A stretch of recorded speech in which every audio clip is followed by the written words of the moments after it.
দর্শক, এই মুহূর্তে রাজধানীর কুয়েত বাংলাদেশ মৈত্রী হাসপাতালে আছেন আমাদের সহকর্মী জাহিদ হাসান। সেখান থেকে জানাচ্ছেন হাম ও ডেঙ্গুর সর্বশেষ পরিস্থিতি।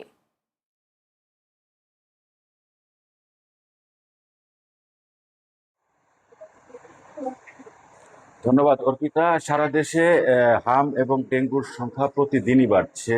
আমি এই মুহূর্তে অবস্থান করছি রাজধানীর কুয়েত পত্রিক হসপিটালে।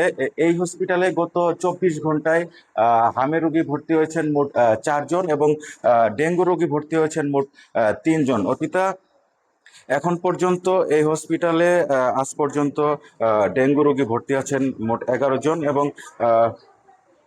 হামে রোগী ভর্তি আছেন মোট 7-8 জন।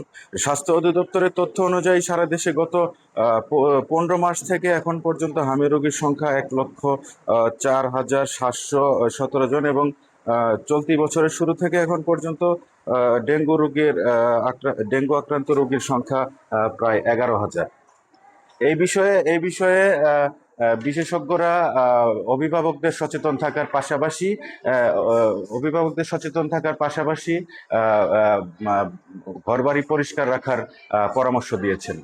এই ছিল আমার কাছে কুয়েত বাংলাদেশ মৈত্রী হসপিটাল থেকে সর্বশেষ। অর্পিতা।